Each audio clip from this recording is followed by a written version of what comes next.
हम पढ़ रहे थे कक्षा 9 हिंदी की पाठ्य पुस्तक क्षितिज भाग 1 का 7वां अध्याय मेरे बचपन के दिन, जो लेखिका महादेवी वर्मा जी द्वारा लिखा गया था। इसका आधा अध्याय हम पिछली वीडियो में पढ़ चुके हैं।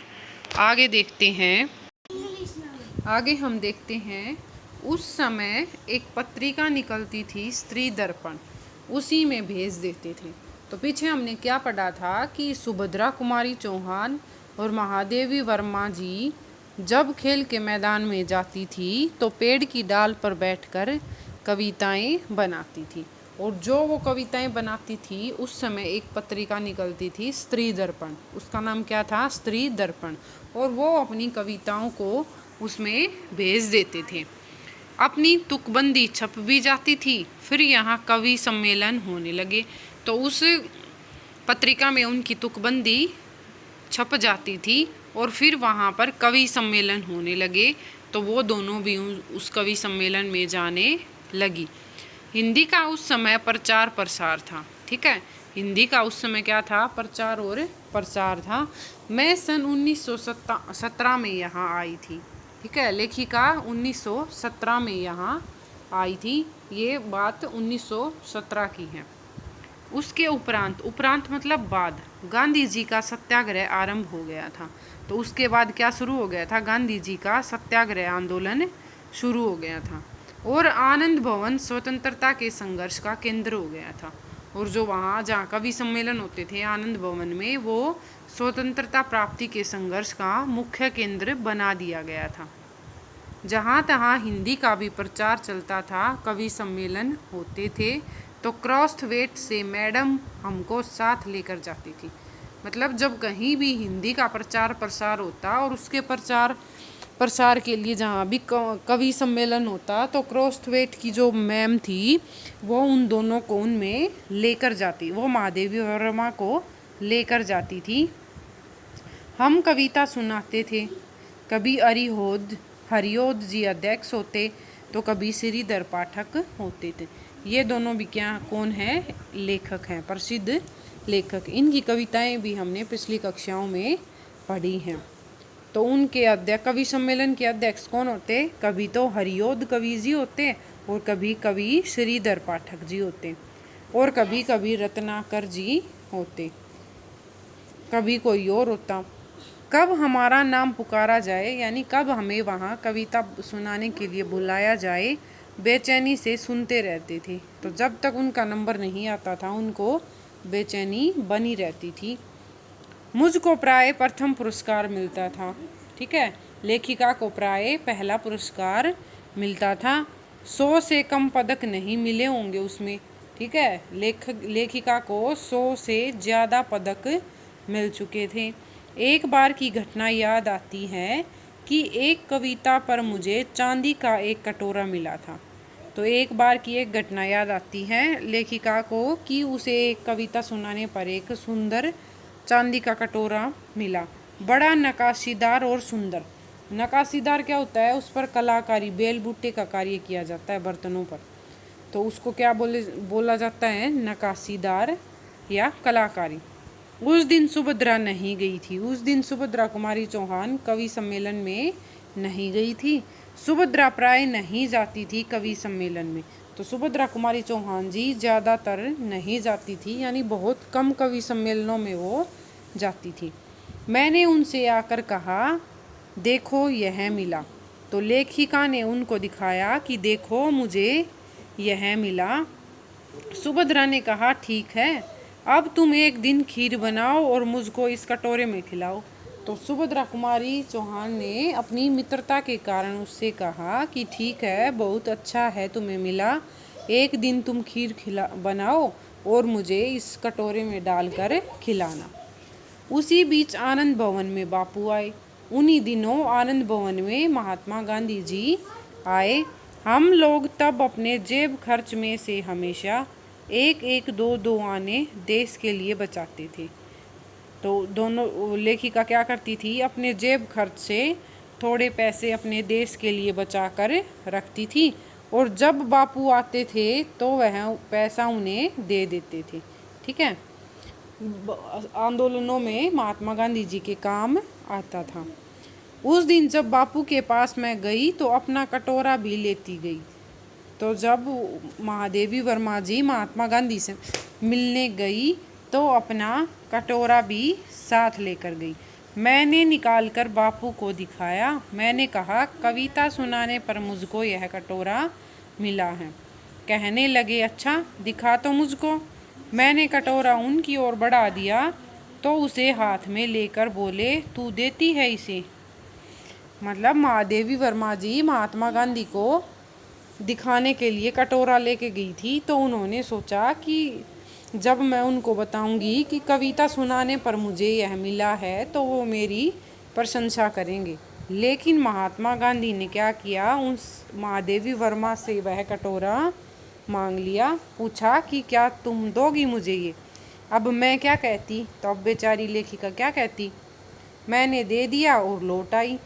उन्होंने वो कटोरा महात्मा गांधी को दे दिया और वापस आ गई।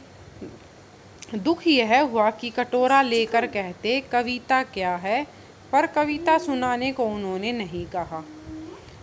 लेखिका को कटोरे का दुख नहीं था कि उनका कटोरा चला गया। लेखिका को यह दुख था कि ये सब जानने के बाद महात्मा गांधी जी मुझसे पूछते कि कौन सी कविता है, मुझे सुनाओ। लेकिन उन्होंने ऐसा नहीं किया, उनसे कविता नहीं सुनी। लौटकर अब मैंने सुभद्रा जी से कहा कि कटोरा तो चला गया। उन्होंने सुभद्रा जी को बताया कि कटोरा तो चला गया। सुभद्रा जी ने कहा, और जाओ दिखाने। तो उसने उसको चिढ़ाते हुए कहा कि और दिखाओ जाकर। फिर बोली, देखो भाई, खीर तो तुमको बनानी होगी। उसको चिढ़ाते हुए मजाक मजाक में कहा कि कटोरा चला गया तो ये नहीं है कि अब तुम खीर नहीं बना के खिलाओगी। खीर तो अब भी मैं खाऊंगी तुम्हारे हाथों से बनवा कर। अब तुम चाहे पीतल की कटोरी में खिलाओ, अब तुम चाहे मुझे वो खीर पीतल की कटोरी में ही क्यों न खिलाओ, चाहे फूल के कटोरे में, कि चाहे तांबे के उसमें खिलाओ कटोरे में, चाहे फूल के कटोरे में। तो यहाँ पर ये फूल वाला फूल नहीं है, यहाँ एक मिश्र धातु है ये। ठीक है, दो धातुओं से मिलाकर एक जो नई धातु बनाई जाती है मिश्र धातु, उन्हीं में से ये एक फूल है। ठीक है, फिर भी मुझे मन ही मन प्रसन्नता हो रही थी कि पुरस्कार में मिला अपना कटोरा मैंने बापू को दे दिया। फिर भी लेखिका को दुख नहीं हो रहा था। महादेवी वर्मा जी को मन ही मन वो खुश हो रही थी कि मेरा पुरस्कार में मिला कटोरा बापूजी के किसी काम आ सका। ठीक है, सुभद्रा जी छात्रावास छोड़कर चली गई। तब उनकी जगह एक मराठी लड़की जेबुनिशा हमारे कमरे में आकर रही। वह कोल्हापुर से आई थी। जेबुन मेरा बहुत सा काम कर देती थी। वह मेरी डेस्क साफ कर देती थी, किताबें ठीक से रख देती थी और इस तरह मुझे कविता के लिए कुछ और अवकाश मिल जाता था। तो सुभद्रा कुमारी चौहान जी ने छात्रावास को यानी हॉस्टल को छोड़ दिया और उसकी जगह एक मराठी लड़की रहने आई और उसका नाम क्या था? जेबुनिशा। और कहाँ से आई थी वो? कोल्हापुर से आई थी। तो जेबुन महादेवी वर्मा जी का बहुत सा काम कर देती थी, उसकी डेस्क साफ कर देती, किताबें ढंग से रख देती थी। ठीक है, इस तरह महादेवी वर्मा जी को कविताएं लिखने के लिए ज़्यादा समय मिल जाता था। जेबुन मराठी शब्दों से मिली जुली हिंदी बोलती थी। मैं भी उससे कुछ कुछ मराठी सीखने लगी थी। ठीक है, तो जेबुन को भी थोड़ी बहुत हिंदी आती थी और लेखिका भी उनसे थोड़ी बहुत मराठी सीखने लगी थी। वहाँ एक उस्तानी जी थी, जीनत बेगम। ठीक है, वहाँ एक उस्तानी थी, उसका नाम क्या था? जीनत बेगम। जेबुन इकड़े तिकड़े या लोकर लोकर जैसे मराठी शब्दों को मिलाकर कुछ कहती तो उस्तानी जी से टोके बिना न रहा जाता। वाह देसी कोवा मराठी बोली। जेबुन कहती थी, नहीं उस्तानी जी, यह मराठी कोवा मराठी बोलता है। जेबुन मराठी महिलाओं की तरह किनारीदार साड़ी और वैसी ही ब्लाउज़ पहनती थी। कहती थी हम मराठी हूँ तो मराठी बोलेंगे। ठीक है। उस समय यह देखा मैंने कि सांप्रदायिकता नहीं थी। सांप्रदायिकता मतलब जाति या धर्म के नाम पर भेदभाव नहीं था। ठीक है। जो अवध की लड़कियां थी वे आपस में अवधी बोलती थी, बुंदेलखंड की आती थी वे बुंदेली में बोलती थी, कोई अंतर नहीं आता था। और हम पढ़ते हिंदी थे, उर्दू भी हमको पढ़ाई जाती थी, परंतु आपस में हम अपनी भाषा में ही बोलती थी। मतलब उस समय जाति भाषा के आधार पर कोई भेदभाव नहीं था।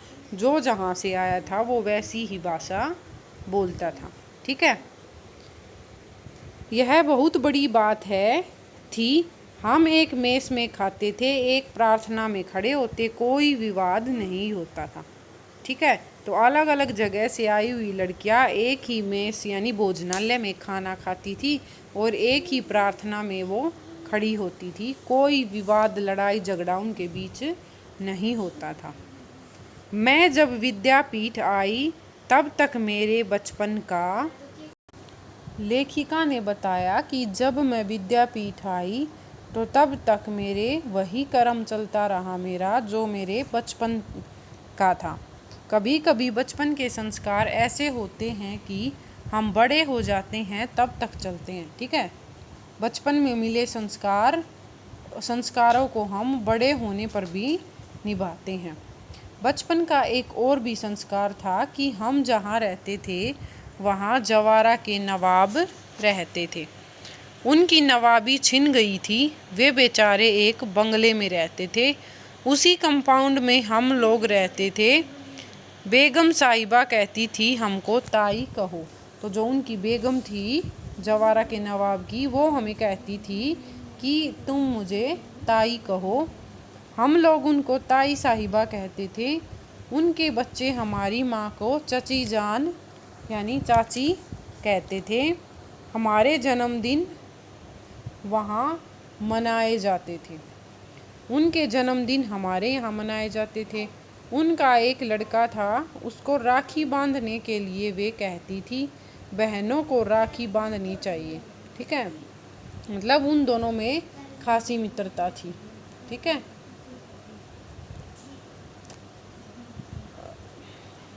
उन दोनों में खासी मित्रता थी। उनके जन्मदिन एक दूसरे के घर पर मनाए जाते थे।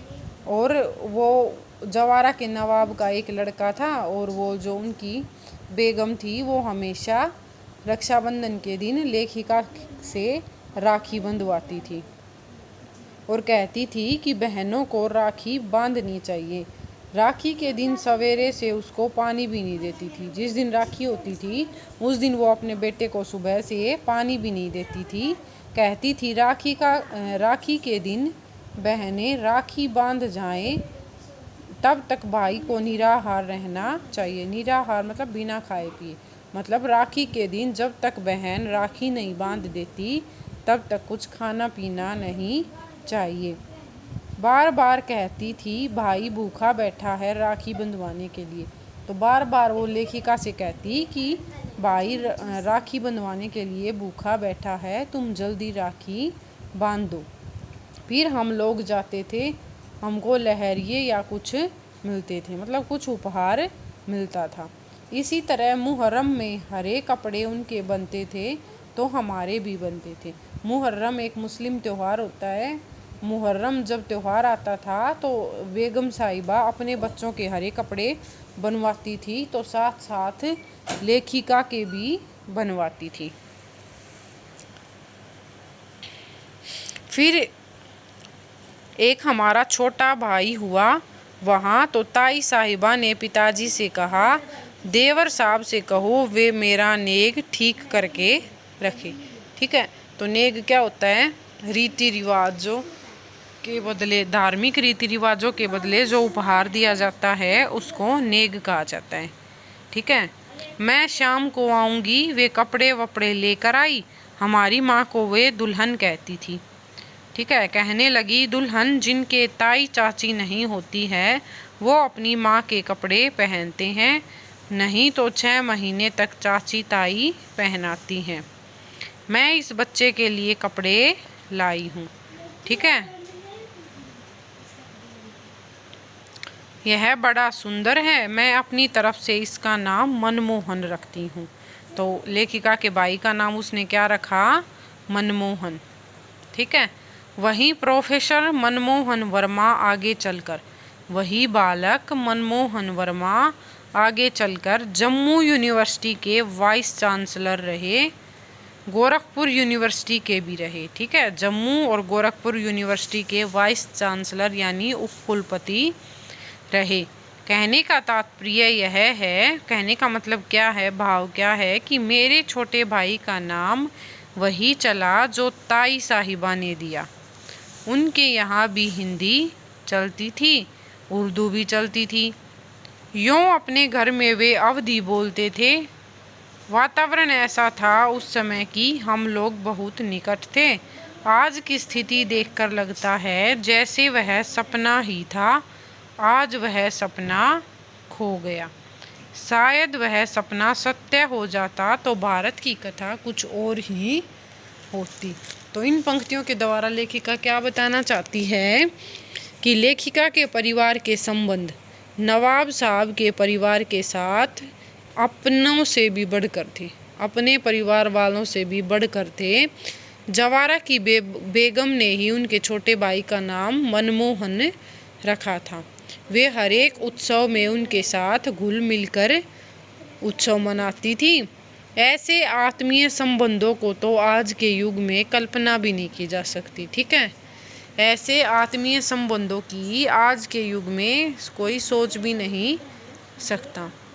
आज तो हिंदू मुसलमान एक दूसरे पर संदेह या शक करते हैं और उनमें जाति या धर्म के नाम पर भेदभाव बन गए हैं। अगर ये संबंध आज तक स्थायी रहते तो भारत की स्थिति कुछ और ही मिलती। वीडियो को लाइक और शेयर करें, चैनल को सब्सक्राइब करें।